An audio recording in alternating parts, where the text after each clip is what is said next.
Hello guys! Good morning, good afternoon, good evening, saan man sulok ng mundo.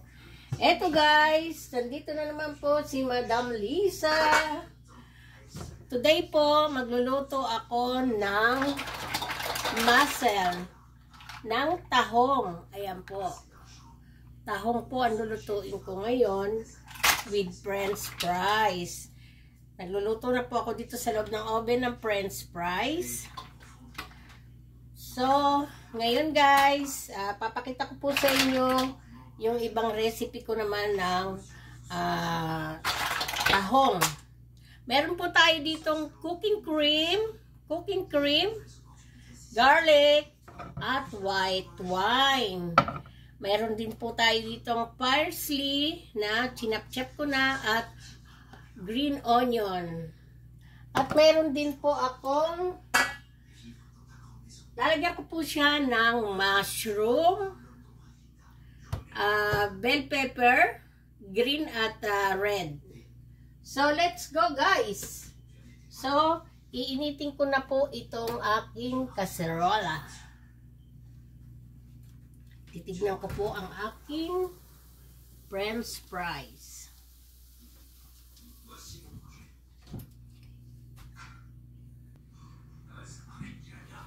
So, ito na nga guys. Siguro naman mainit na, maglalagay po tayo ng butter.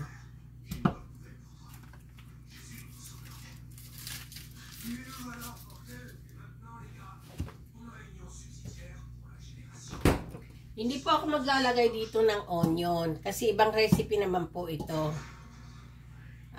Basta po may garlic lang siya. Hintayin lang po natin matunaw ang butter.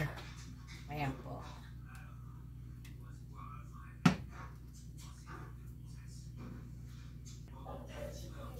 So now, maglalagay na po tayo ng garlic chopped.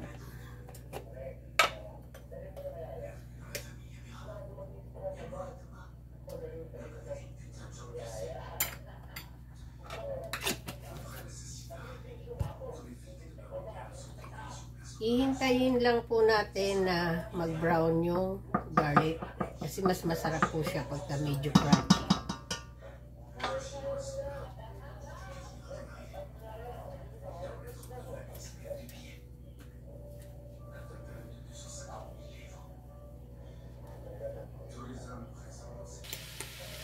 So now, ilalagay na po natin ang bell pepper.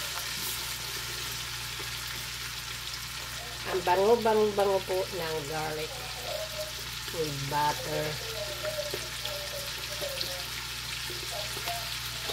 Haluin muna natin.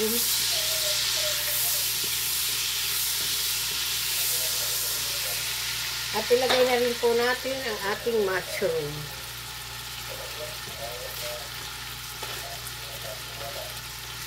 Kailangan po, bago nyo ilagay yung mushroom, siguraduhin nyo pong malinis na malinis. Kasi po, alam nyo naman ang mushroom galing sa putik. Galing sa lupa.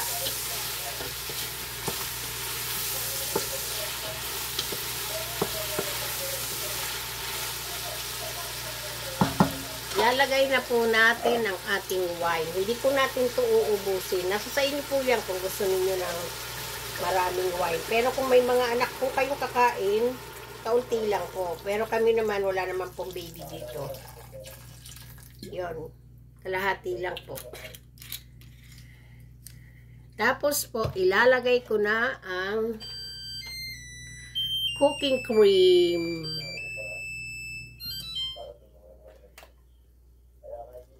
Ubusin ko na po itong cooking cream. Kasi okay lang po. Kung may matira po mamaya, puro tahong lang ang nakain, ng mussels, yung sauce po niya na matitira ay pwede ninyong ilagay sa spaghetti. Kung gusto ninyong mag-spaghetti. So, ihahalo na rin po natin ang parsley saka ang green onion.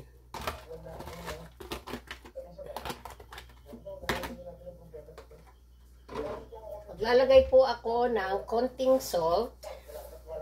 Hindi po marami gaano kasi alam niyo naman po ang tahong. Kahit po hugasan yan, may lasa na yung tahong. Maalat-alat na po yan. Ayan, nilagyan ko na rin po ng paminta.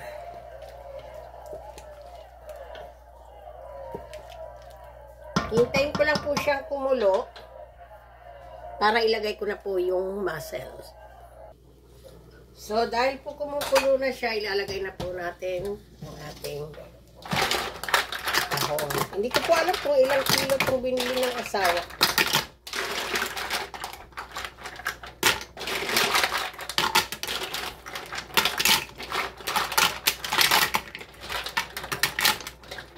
Baka hindi ko po lahat ubusin. Pero, ubusin na nga po.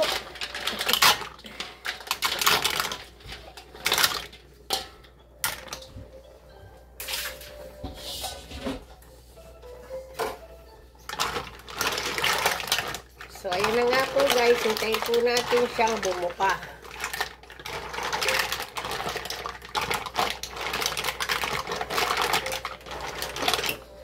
Ang bango.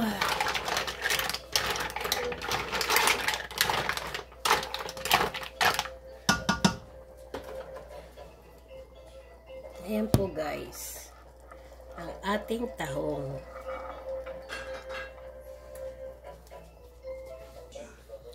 So, eto na po. Luto na. Open na siya. Maglalagay po tayo dito sa isang tasa kasi nagugutom na riyaw ang aking hubby. Pati po mga dog ko, nagugutom na rin daw sila. Hindi ko naman sila pwedeng bigyan ito. Kaya na guys. Umuusok-usok pa. Ako po'y mamamapak lang nito.